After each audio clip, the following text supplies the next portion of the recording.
Welcome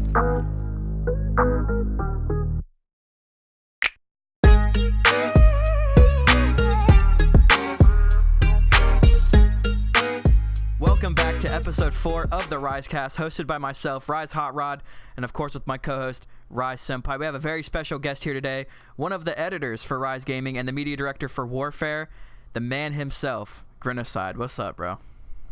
What's going on, man? Thanks for having me on. Appreciate it. Yeah, of course, bro. Welcome.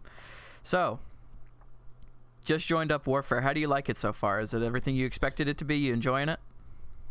I mean, there's a lot of things planned for the future. Some things, like, I guess I could talk about. I mean, it's known that, we're based around Call of Duty, so we're planning to get a team for this, the opener Minnesota event in January.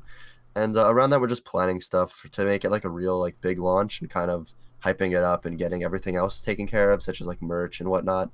So there's a lot of little things right now, and we're just trying to find, like, streamers and stuff to just kind of draw more attention to the team. And it's a little bit of a grind, but I've been able to balance both of, my workloads right now. So, yeah, it's pretty good.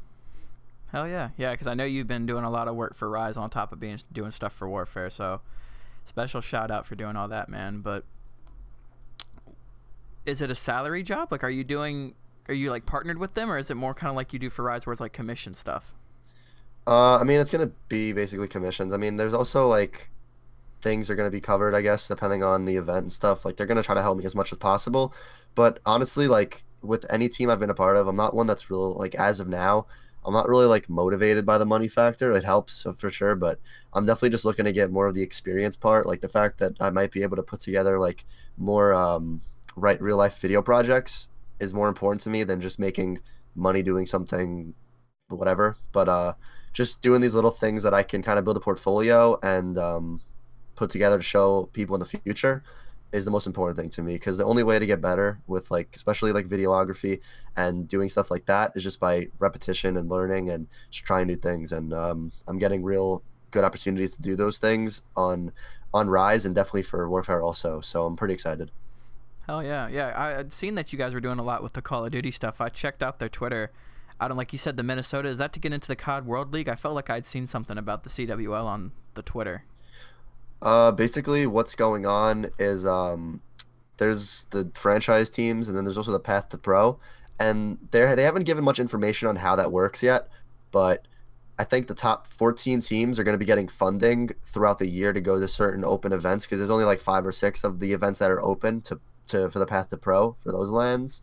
And if you're in the top 14 teams, they cover your travel. So we're going to be trying to look for a team that's in there so we could invest that money elsewhere, or even into those players more, and maybe even just getting more, like, I mean, it's nothing official, but there were talks of just getting, like, maybe like an Airbnb over like a certain break, that where everyone has time to kind of just get together and gather a bunch of content and make a bunch of things, so we can kind of schedule stuff to upload it over a certain amount of time, so we're kind of covered on that aspect. And it's just little things like that that travel being covered could help. But I'm pretty excited to see what happens.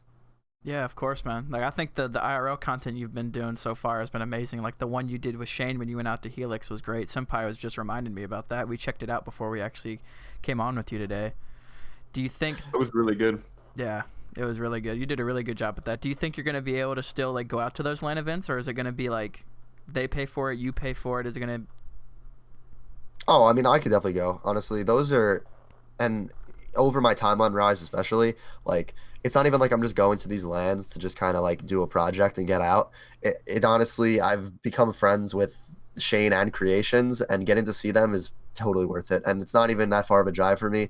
So, it's kind of like killing 2 birds with 1 stone. I really enjoy it. And I also get to practice perfecting my craft and getting some good content out of it. So it all kind of works together. When we're there, we're just hanging out, having a good time while they're playing the game. And, we're just talking, hanging out. And it's just an amazing time. It's the best kind of content, man. Being able to do it with your sure. friends, being able to do it organically, and just kind of, do your own thing while the cameras are rolling and while you're still worried about creating quality content. It's just coming naturally out of you guys versus feeling like it's forced and feeling like you guys have to do on more like things on purpose versus just being with each other. 100%. And a big thing to me, like, and this is something I've tried to stress to a lot of the team, like higher ups that I've talked to, is that when I join a team, I want to be a part of something that's different and something that's not the same like every other team. And it's so easy to have content that's just like highlights and stuff. And I mean, I know we do put out a lot of these videos, but I always am trying to like veer away from just solely that, because that's so copy and paste from every single team. And the one thing that set apart big teams, especially now, are those that implement this IRL content.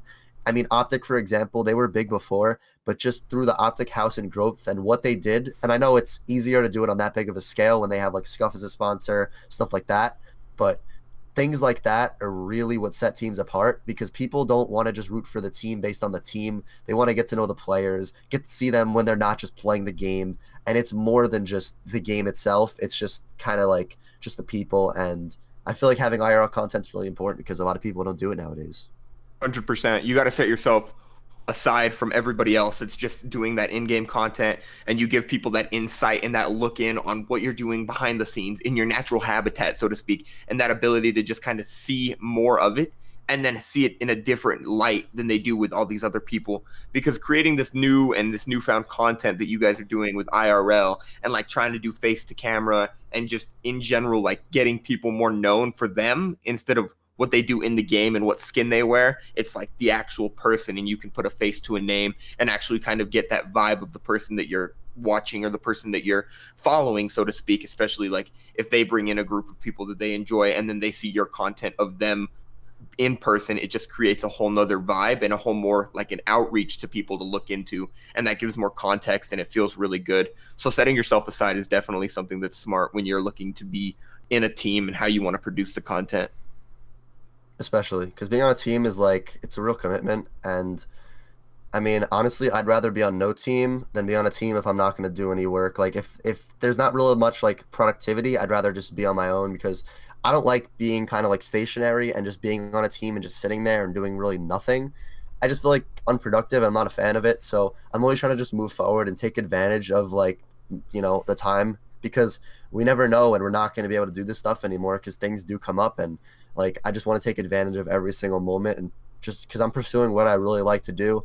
I started doing photography a few months back, and like I've seen the progress through that too. And like, I just enjoy these things, and it's just cool that I get to implement things that I like outside of esports into esports, because I always played these games for years, but I feel like now that I kind of know how it is to be the player, but also to be the one that's pushing out the content, I kind of have more of like sympathy for the players and stuff, and I also know what they're going through and stuff, so I'm able to kind of work with them better and push stuff out, because I know some editors, they might be a little demanding, but you got to just kind of be more professional about it, talk it out with them. And I don't know, I just feel like I have experience from every single aspect, so I kind of have to step up on some people that are doing the same thing as me. Hell yeah, man. I agree 1,000%. Plus what you were talking about, making sure you're productive and everything. I think a team that does like an amazing job, like you were saying, it like almost kind of what y'all were alluding to, is like building relationships from just players to personalities. And I think a team that does like amazing at that recently has been 100 Thieves. I don't know if you guys have seen any of their content. The stuff that they've been doing is amazing. Like, that kind of use that as a model for what I would love to do for my own brand, or like bring a similar type vibe to bring to Rise, because the easier you're able to have, everyday people be able to connect to a story or mission statement, the faster and more organic your growth is going to be. And to find people like yourself that are multi-talented, that can bring new ideas and bring stuff to the table, is so key for that. Yeah, not to toot my own horn, but I feel like it honestly is. And that's why I've been trying to just learn as much as I can about every single thing that I like to do. Like, editing was not easy at first. Like, I didn't even, looking at After Effects, it confused me. Like, it took time to really understand everything, and I'm not nowhere close to mastering anything that I'm doing right now, but the progression I've seen is very substantial, and I just keep trying every single day to just become the best that I can for myself, and for just to make myself as great as an asset as I can for the future. 100%. You're doing a great job at it too, man. You're doing a real good job putting out a lot of good content, making sure your ideas are heard, and making sure that they're seen, of course. And I mean, from what I can tell, it's going in the right direction. You're learning all the right things, and the experience is going to start showing it more and more every single day. So that's awesome, man. Thank you. Yeah, 100%. And the question I had earlier, you had a really good response to. I kind of want to touch back on it. I may have worded it wrong. For when I was talking about, going out there when you were saying getting that Airbnb and stuff, they would the COD World League Path to Pro would be covering that, correct? Like going out, like the travel and everything is what you said? No, that would be for the travel for events. Events Okay. and airfare and stuff. That would be covered, which would allow us to use our own funds to fund the other projects to build content that are not events. Okay. You know what I mean? So by That's saving money for events travel, we'd be able to use that for something else instead to get more content. Oh yeah, okay. Because I was wording it, I thought it came out wrong as I said it. Because I was like, I know that they'd get the players out there, but would they also send out like the production team? Like they'd send out you, maybe a couple other videographers. I didn't know how that process would look because, to be honest, I know nothing about anything COD related or anything, especially since they franchised, which I thought was huge. Yeah, it's brand new, and I'm still learning. I mean, I'm not used to this format either, and it's interesting to see what's gonna happen. I mean, nothing's really been confirmed. They haven't really told a lot of, I think we're just gonna figure it out best when we see it in action, and we're gonna understand it more and how it all works. See, it's the other two big esports that I've franchised are titans of the industry. I mean, League of Legends now is franchised. It's all partnership based on who's in the league. And then Overwatch from the beginning has always been but location based. I think it builds a little bit of a connection to your hometown when you franchise a little bit, but it also makes it a little bit rocky because it does make the process of getting new amateur teams or amateur players in, because it's such a niche, closed off area. But from a business standpoint, it's the best move, to be honest. And esports already, I'm sure everyone knows, if you know anything about like the business side of it right now, to invest in esports, it's a little rocky because it is such a growing, booming industry. I mean, I feel like honestly, at the point it is now, especially with Call of Duty, it's easy for the pros to succeed, and it's hard for the guys coming up to kind of make it. But I mean, I don't know. I just feel like it was way easier a few years ago because now, like, I mean, I'm not sure how the events are going to go, but half the events aren't even going to be like tournaments for the pros. It's just going to be their league matches all year leading up to Call of Duty. So like, it would basically just be like the end of the year is just like the Super Bowl, and it's just going to be a tournament style playoff, but the matches all year are just going to be like records and stuff like that, which is good for the pro part.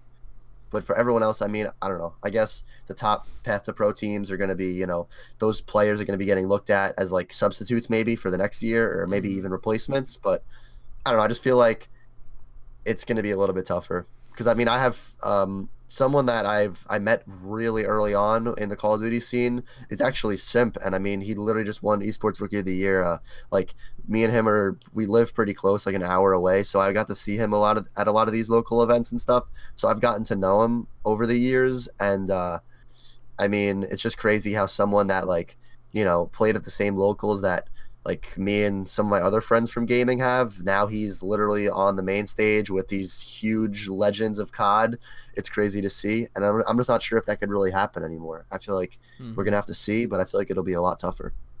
Because it's kind of similar how League does theirs. It's they do the LCS, which lasts for a few months, and they do the team count going into NALCS semifinals, finals, and then all the way to like Worlds and everything like that.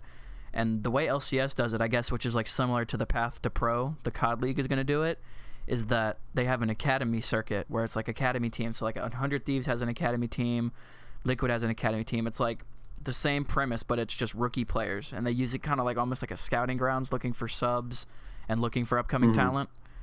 So yeah. But it's hard to get out of academy. No lie, because I follow League very closely. It's kind of hard to get out of academy. So yeah, but honestly though, like, League's been pretty successful, so I feel like if Call of Duty is to kind of follow in their footsteps or just take some notes from what they're doing, then I mean, I guess they're on a somewhat road to a success. It just might work differently because the esports different. It's just a different game, so you can't really copy and paste like the setup of the league. But I mean, if they're taking some ideas from it, I don't see it as a bad thing. I just think it's different. We're not used to it. Yeah, I agree completely. Because in my opinion, the two big boys that have been running the esports scene has been Counter-Strike and League. Those are the two, and Dota, I suppose. Those are the three big ones. So taking their model and applying that to a different game, even if because you think about it, all of the COD events so far have been like just sister hosted. Like sister hosted as in like they're affiliated with COD, but they're not a direct partner or link. Like it's been MLG or it's been, you know, whatever. Now it's going to be like official events. So it's good. It's interesting to see how the longevity of it is going to be as compared. Because I mean, League has been in the spotlight now. They just hit their 10-year anniversary. So I know CS is coming up on just about 10, something like that. But they've been doing that since like 1.6 and shit, so even longer. Yeah. So it seems like it's an in-game play. It's a chess move for sure from Call of Duty, but I think it'll work. I've always enjoyed COD. That was like one of my very first esports experience behind Team Fortress. Yeah, me too. That was my first esports game. Really made me fall in love with just like the esports scene, as I'm sure it did for a lot of people, especially with like when I was growing up. That was like the begin of Optic when they were really like taking off, and I don't know. It just felt like I had like a good like team to follow and kind of just watch, so it kept me interested and involved in it. And here I am eventually after all that time. Hell yeah. Yeah, the old Optic versus FaZe beef really kept it alive, especially with like how easily it was to compete. Because I mean, you just hop on and you could play Black Ops 2 League play, and that was like the first instance I've ever had of like a rank. It's like being able to go to school and be like, yeah, I'm Masters like 200 something. Like being able, it just brought a new feel to it that we've never seen before. So yeah, for sure. I don't know, League man. play was It's my crazy. first, yeah. It's awesome though. How just one little spark from just playing League play or just seeing it will like change your whole life and move your life in a direction that you never thought was going to happen. Like you're editing for a gaming team and for a gaming organization, making money and trying to like form a job or form a career around this with a portfolio that consists of a lot of gaming and things that are going in that direction, which is really cooler for like Hot Rod and myself, how we're trying to base our content off of strictly gaming and be gamers and like be an influence in the gaming community. I think that's an amazing like opportunity that we would have never thought of. Video games itself, Call of Duty, wouldn't have taken off the way they did. And see, for me, I'm not even near where you guys are, where it's talking about how like Call of Duty was your guys' spark. I was a big Smash. Like I still stand over Smash players because how great of an esport Smash is, because of when people like win tournaments and win championships and win money and how they have Evo and stuff like that. It's just an amazing thing. I love all of the fighting game community and the esports behind it because it's a really competitive and cool thing to see, and it takes a lot of skill. Yeah, for sure. I let fighting games slip my mind a lot. I'm so uninvested in them. I have a lot of friends that go to like the locals around here and that compete, and I don't even forget. There's so many great esports around, man. It's just such a great environment and great ecosystem, honestly. 100%. I just think it's actually crazy that I guess you could say one of the biggest or the biggest esport right now is probably a game that's really more of a forced esport, which is Fortnite, in my opinion. But yeah, I don't know. The availability for it is insane. Theoretically, Theoretically, like I said last week, almost, if you're a younger kid with no responsibilities that have the work ethic to put in the time, you can succeed. Legitimately, it's just who for sure wants it more at this point. Because I mean, I said last week, I don't know if anyone listening this week may have heard it, but I'll just restate it.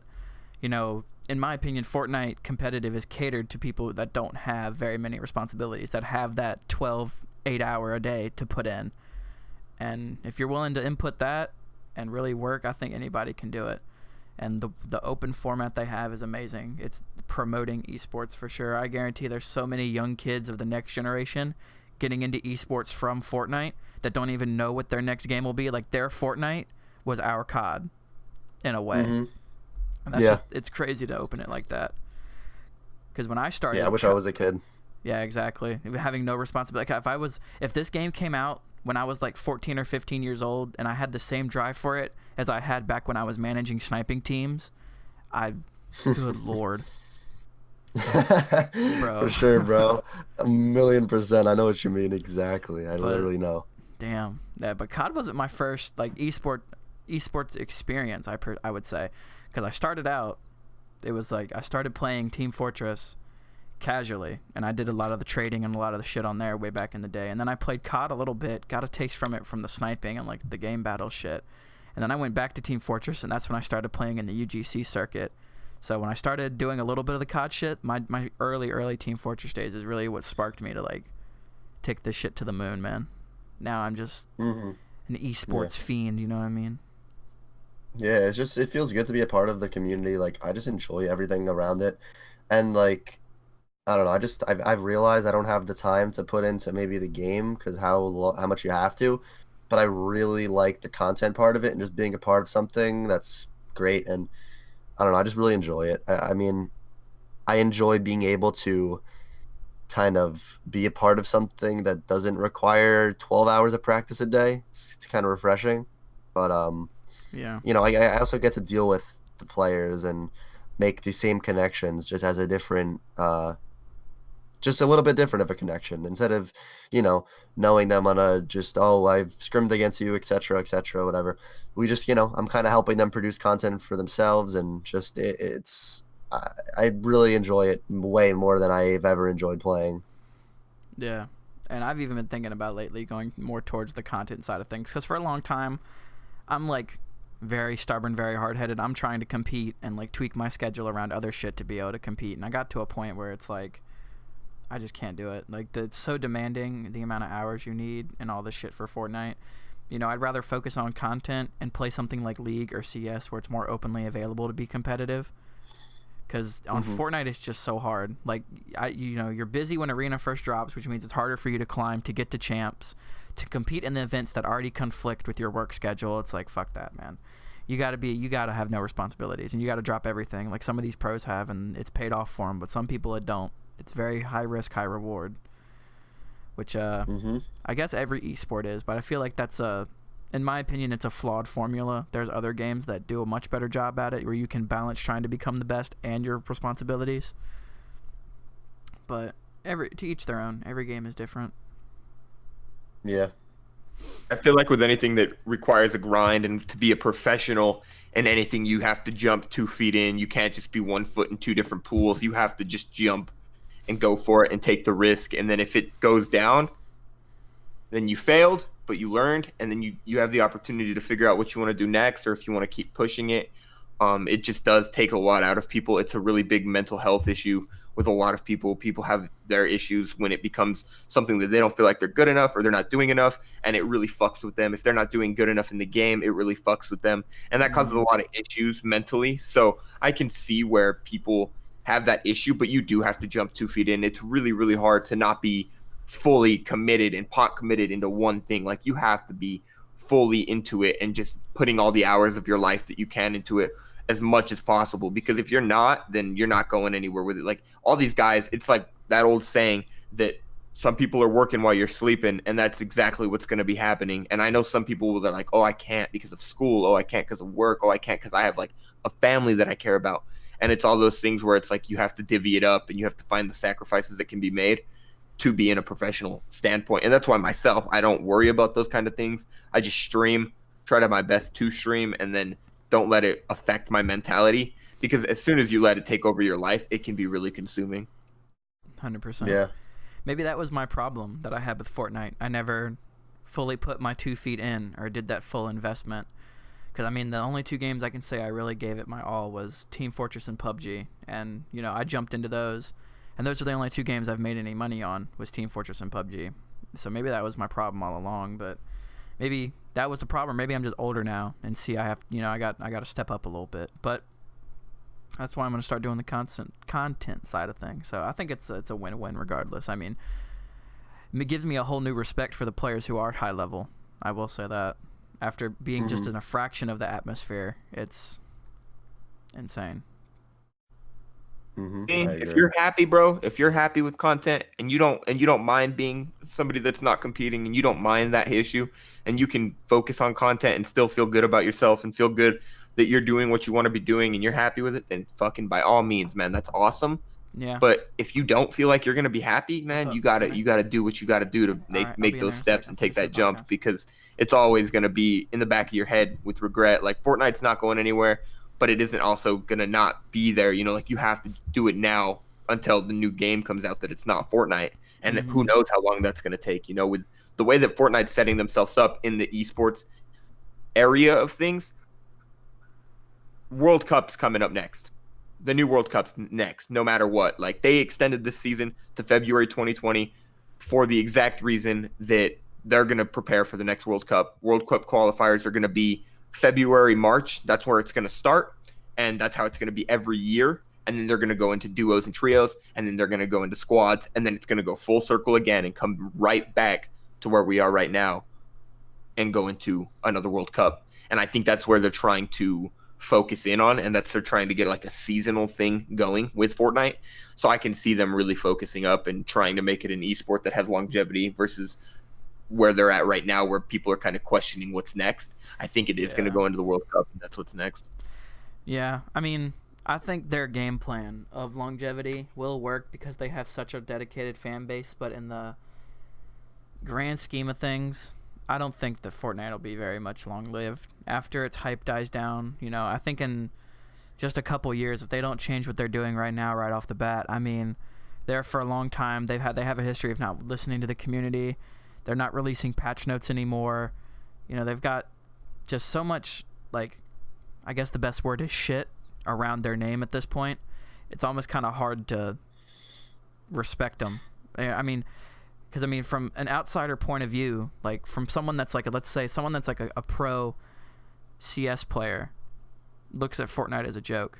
Like, you think they just popped into the scene with a shit ton of money and how unorganized their cups are and shit. You know, I mean, in my opinion, looking at how World Cup is versus how the world's championship for League of Legends is night and day.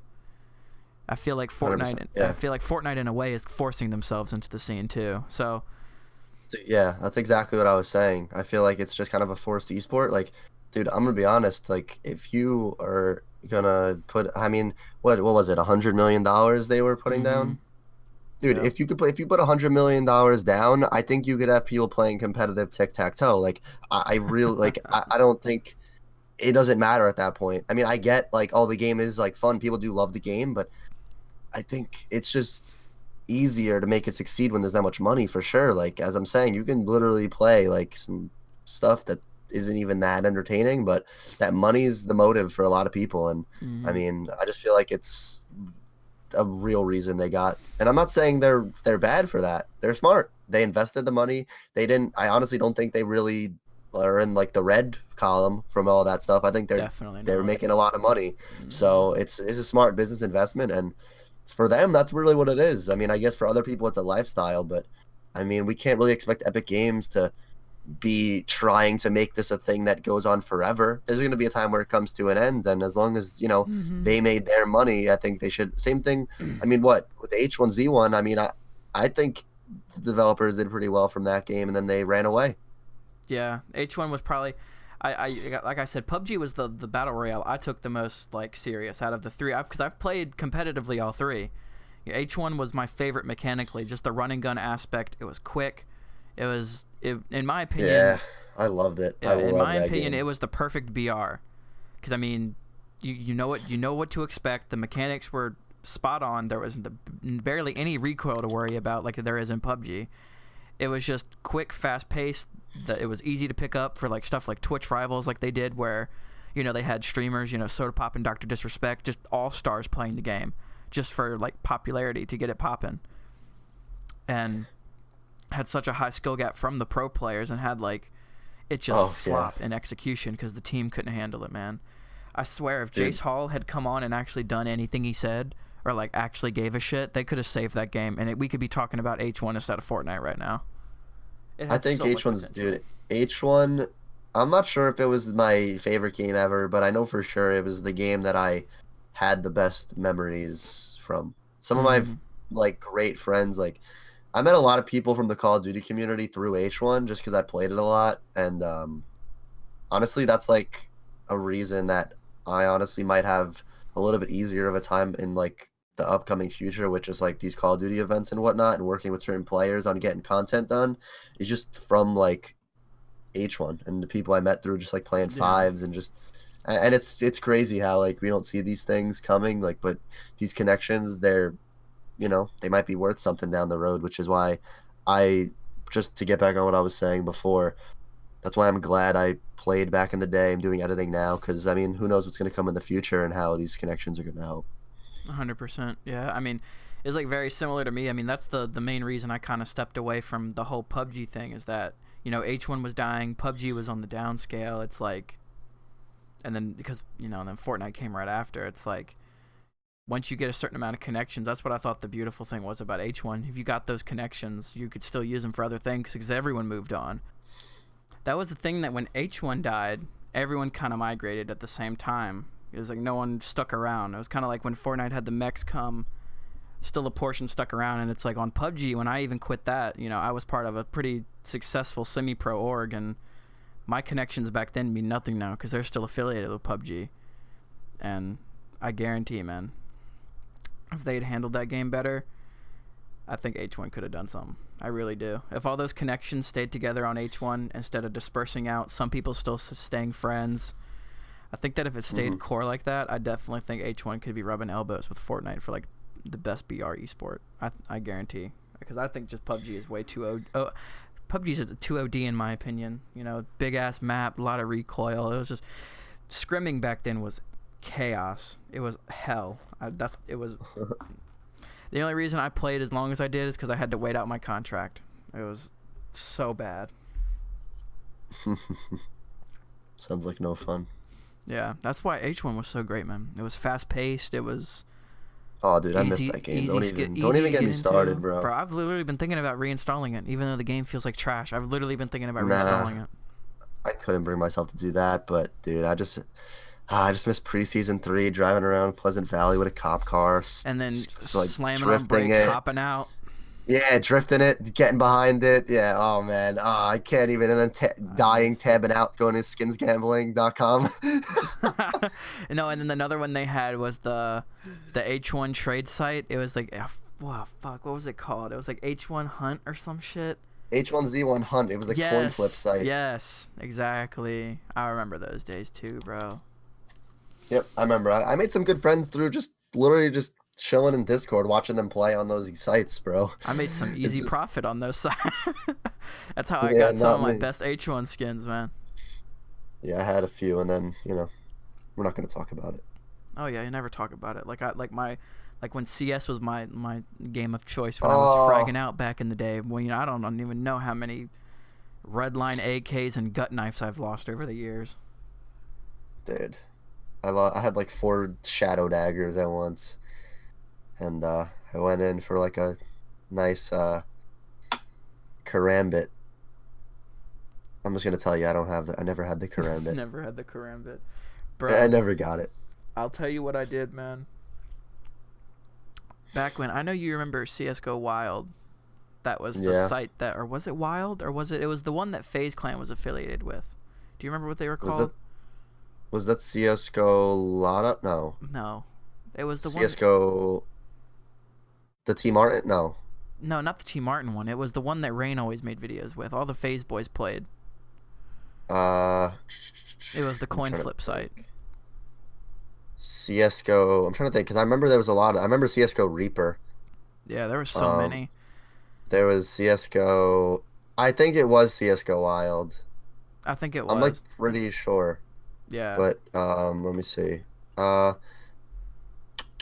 I don't know. I really think it was, but I'm not too sure. I mean, either way, there's so many. It doesn't even matter now. Steam has ruined gambling and trading at all with their system. If you're not buying through the marketplace, you're just paying out the ass and waiting forever for an item.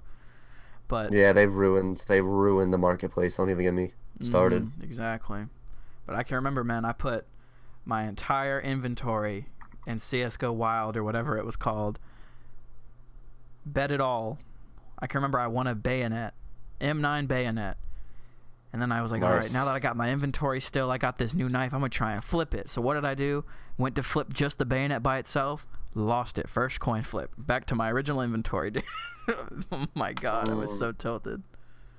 Yeah, that's the first mistake. I can't even. Greedy, man. Yep. It taught me a lot, though.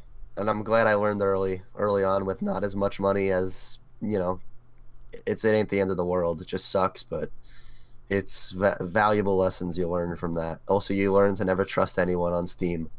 Yeah, actually, I had my Steam account got hacked into one time from like not even anything doing with trading, man. Like I made my profile is set up to like have like the bio thing and then have items for trade or whatever. Like it looks like it's a public thing, anyone can add it. Like I have it set up to look real pretty.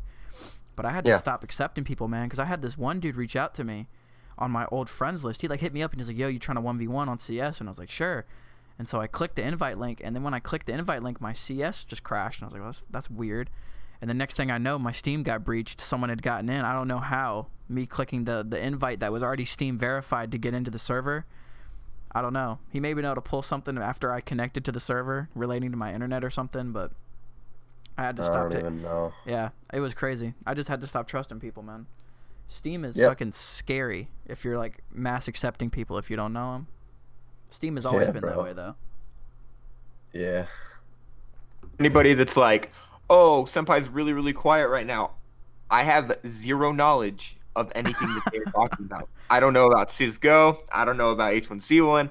I got a computer like 4 weeks ago, so yeah, Oh, I don't know right. a lot You've been about console Steam. this whole time. How does it And, feel being on PC? Your bro? boy's just kind of sitting here, so it's cool. I like learning these things from these guys. But being on PC, bro, it's a whole nother level of awesome. Like, it's an amazing feeling to have.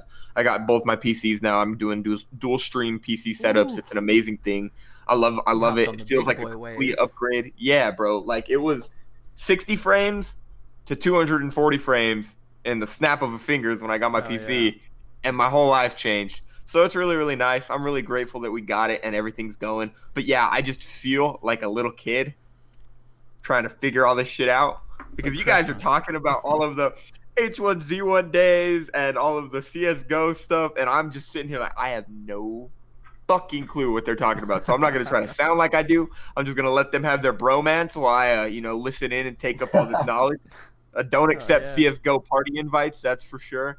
But yeah, man, I mean, it's really cool. It's really cool that you guys are like so knowledgeable about these kind of things, especially if the viewers have any questions or they have anything that they want us to talk about next episode that Hot Rod can answer.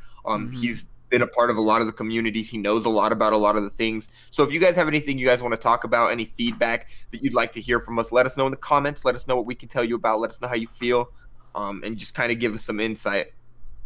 But yeah, I had to throw it out there. I have no clue, guys. I'm sorry. 100%, man. Yeah, I mean, I've definitely had my fair share. Like, even though I'm only 20, I've been involved in like so many esports communities and know so many people, man. Like, I've been competing, I would say, in Team Fortress. I was like 12 or 13, and I couldn't even go to. I couldn't even go. Humble brag, yeah, humble brag. I couldn't even go to LANs or anything back then, man. I did all the online stuff, so I was technically a quote sub back in the day, but I don't know, man. Because that's where I started out. Like, what did you start out in? Did you ever do any competing, or has it always been content for you, Ryan? I personally, so I started streaming a year and a half ago. Before that year and a half, I lived with my mom when I was like all the way up till I was 18 before she kicked me out. And Damn, it was like sorry, I bro. focused mainly on watching Twitch because of one game, and it's Vainglory. And Vainglory was a game that's similar to League of Legends, and it's a touchscreen game that was on iOS, and it got like a lot of hype for the first year that it was out and became an esport for the first year it was out. And like Team Solo Mid, Gangstars, all of the teams were competing in it, and then it fell off completely. Like, it just died. And I didn't know anything else about esports or anything in that aspect. And I always wanted to create content and always wanted to stream, but I never did it when I lived with my mom because I knew of the toxic environment that I was in, that it wouldn't be good for streaming and it wouldn't be good for me because I wouldn't feel right doing it. So once I got kicked out and once I got my own place after the 6 months of like couch hopping, I got my own place and got situated with my girl. That was right then and there. I bought a webcam and I was like, I'm going to do this and I'm going to just see how it goes. And we're just going to do it on Mixer because that's all I can do it on, and then just go from there and just try to figure out exactly how I can do this. And it's just been a ride, and it's great learning things, meeting people. I got to meet so many people through just this little bit of time, and it feels really cool. It just feels like I don't know as much as some people, like you guys are talking about all this H1Z1 and stuff like that. And I saw Ninja's old clips of when he was playing H1Z1, when the Battle Royale wave started to roll in, and it's like that makes a lot of sense as to why I had no idea what was going on, because I was couch hopping trying to figure out what I was going to do with myself. And then I finally got situated. So yeah, it's definitely like I missed the mark just a little bit, but we're here now, and that's all we can do is just push from where we're at and just keep hoping for the best. The rags to riches story, man. I fuck with it. You're one of the most positive people I know, man. To have such like a heavy start like that, you're staying so positive, keeping your head down, grinding. You're one of the biggest people that have my respect in our little community, our little niche group, man, for sure. Like, the amount of work you put in, like every morning you put out that positive little anecdote to start everyone off on the TL. I just think it's great, man. I think that's so cool.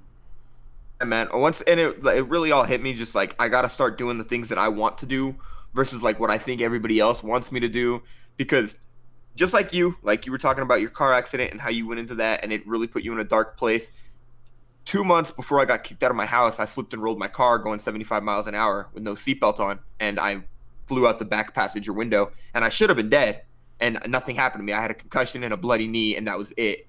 And from that day forward, like I was like, okay, you know, like we got to start doing the right things, and that's when my mom kicked me out because I was just not ready to keep living with her because she did a lot of drugs and she did a lot of stuff that I wasn't happy with, and she started to see that, so that's what got me kicked out.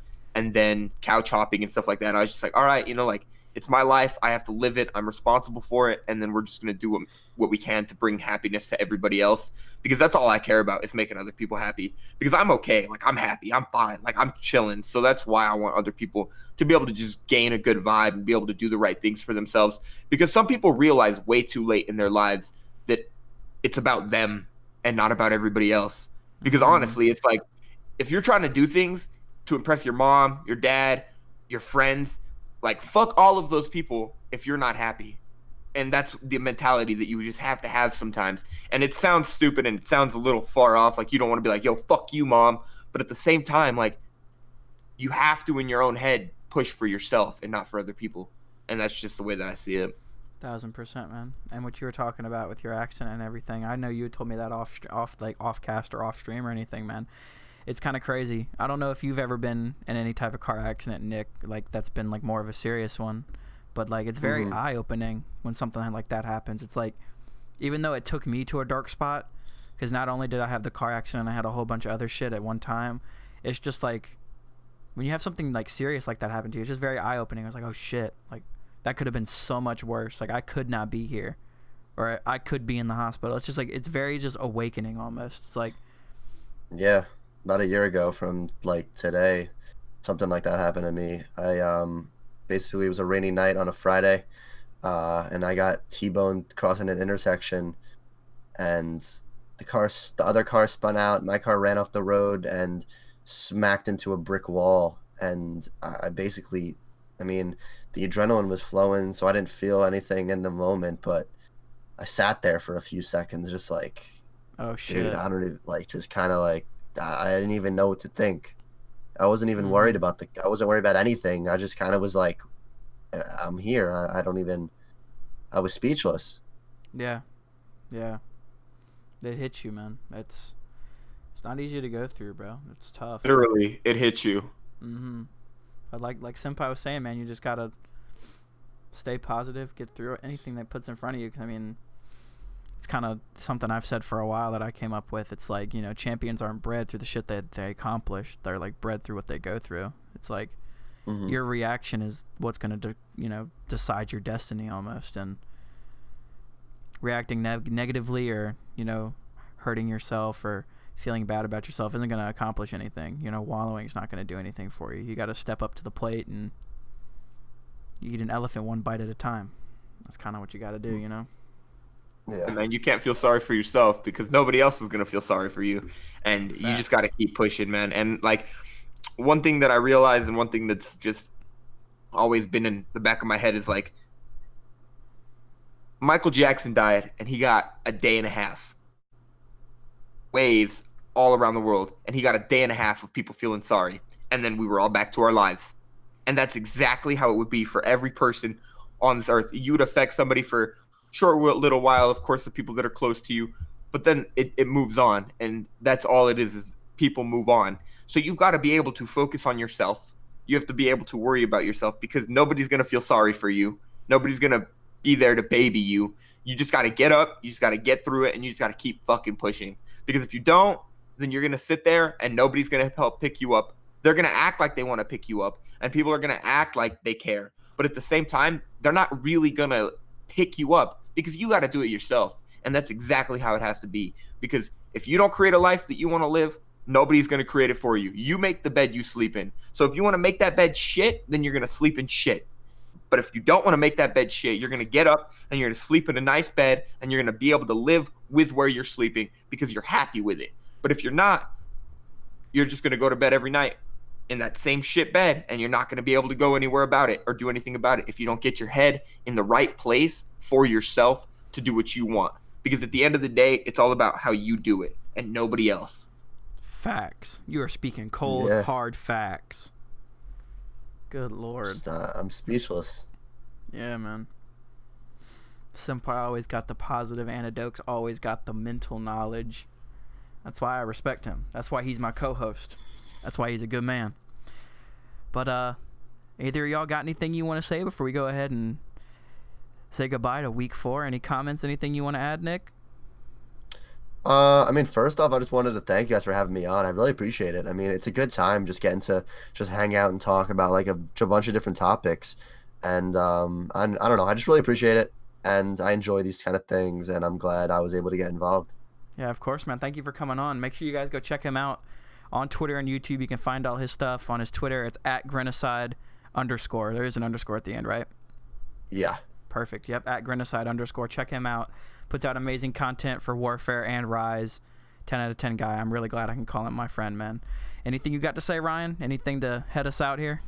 Yeah, man. To everybody watching, everybody listening, everybody tuning in, I just want to tell you guys, you're getting this after your Thanksgiving. You're fat, you're happy, you're full. You're ready to conquer Christmas, conquer the last week, last month of this year, and get into that new year and start off fresh. You're ready to go. You guys just ate, and it's an amazing thing. So happy holidays to everybody listening, to your families, to you. Spend time with the people you love. Spend time, take the time to be around those amazing people, because that's all you can do is cherish the moments that you have and just enjoy it. Enjoy Christmas. Don't stress it too much, and have an amazing, amazing last month of the year, because that's what we're going into, guys. Have a great and amazing day.